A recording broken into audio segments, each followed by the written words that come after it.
Animal local. Em tantas idas e vindas, me perdi mesmo depois de ter me perdido. De um jeito novo e tão idêntico, tão pateticamente relevante, a ponto de me trazer até este instante. No entrelaçar de experiências despretensiosas e ousadas, mergulhei como quem sabe que vai, sem bilhete de volta. Envolvi a essência numa brincadeira tão boba e tão séria, que o gosto resultante nos lábios somente pode significar a soma dos sabores confusos de estar vivo. Saber sobre estar vivo, para então saber sobre ser digno.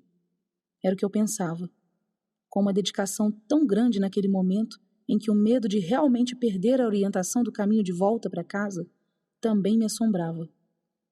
Triste e ironicamente, as tecnologias que me põem a salvo também apunhalam aos pouquinhos características da minha humanidade, porque interrompem a adrenalina antes de seu ponto máximo e as conduzem em uma espécie de banho-maria que varia entre praticamente seguro e totalmente sem rede.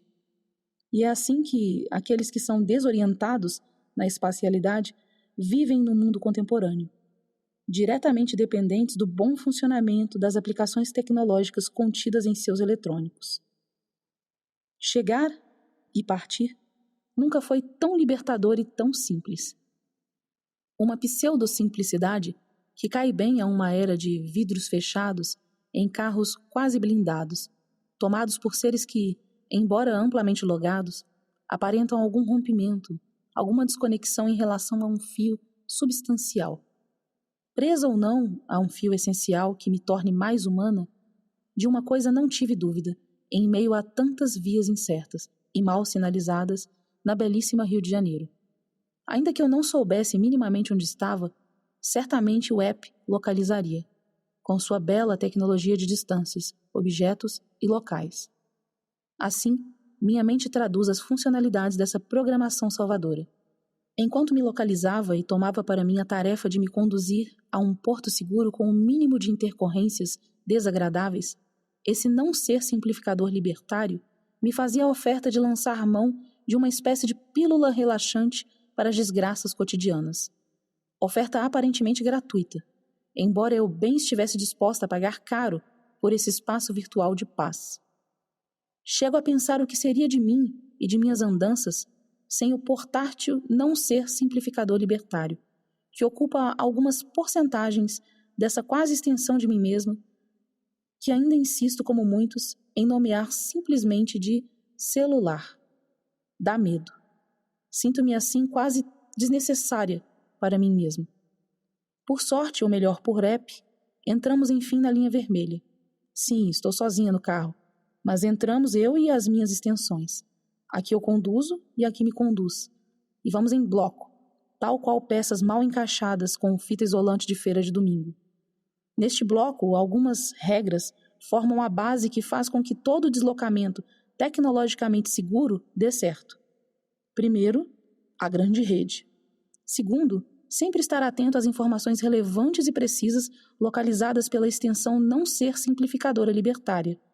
Terceiro, tomar as decisões certas, que são justamente aquelas que já foram tomadas em seu lugar. Poderia dizer bem ali na linha vermelha que eu havia me tornado um caso de sucesso nesse bloco parceria. Costumo brincar que nesses momentos de pleno conforto e segurança, meu alerta, indivíduo se distanciando do pensamento crítico, não costuma dar as caras. Será que numa dessas, pode ser até mesmo que eu conclua que o capitalismo não deu tão errado assim? Mas é que ele deu. Tão errado que sequer me deixa espaço de ilusão. O localizador que tudo localiza e orienta os meus caminhos, hoje muito mais possíveis do que nunca, é um exímio detector de exclusão social e não foi capaz de ignorar um provável erro de programação a ser solucionado nas próximas versões melhoradas. Enquanto eu cantava um verso de uma canção sobre querer nascer e viver, o não ser simplificador libertário, de seu não local amplamente protegido, interromper uma parte que muito me agrada para dar o alerta. Cuidado. Logo adiante, animal no acostamento. Preocupou-me. Imaginem que não pude mais cantar até chegar ao ponto no acostamento, muito embora também não tenha conseguido cantar após ultrapassá-lo.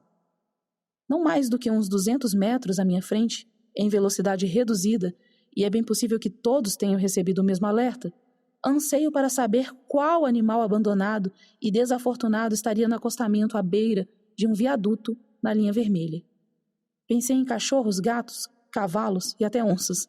Porém, caído no chão, queimado de sol, sem camisa e nenhum outro pertence que não uma bermuda velha e manchada, estava um homem, ou, numa linguagem que eu esperaria ouvir, estava um pedestre, em alto risco. Mas, em uma sociedade de consumo, que valor poderia ser reconhecido a um indivíduo que transita em tais condições, sem conduzir e sem ser conduzido, num espaço dominado por máquinas de aço? Logo entendi que a inteligência do não ser simplificador libertário estava em um nível elevado de compreensão do sistema de descarte do humano, indesejável que alimentamos. Era capaz de ler cruamente o significado que a existência indesejável tem.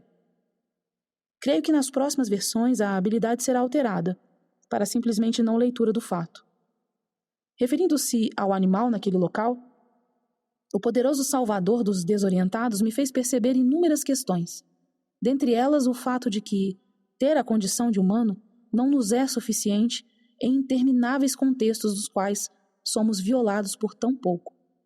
Ainda fez com que eu percebesse, inclusive, uma questão que reconheço ser bem individualista e diz respeito à insegurança que reina em meu coração sobre a probabilidade de que, em qualquer momento da vida, possa vir a me tornar o animal local de toda essa podridão. E como a sabedoria de saber sobre ser digno não é a mesma que saber de tantas outras coisas do cotidiano, um punhal afiado com a nua e crua realidade, que trafegava em sentido oposto, na mesma velocidade, fez rachar em 1000 pedacinhos o painel do carro e atravessou a minha garganta, como quem dissesse, fim. Nesse instante eu soube que não haveria de querer ser a poetisa de um mundo no qual o valor da vida humana foi o que caducou, para se tornar descartável, em qualquer acostamento onde trafegam a indiferença e o individualismo, a 1000 por hora. Observação. O app é colaborativo, o que significa que, na verdade, é bem mais provável que a leitura de animal no acostamento não tenha sido um evento automático, e sim uma notificação de algum outro motorista que passou por ali. Contudo, não altera o sentido do texto.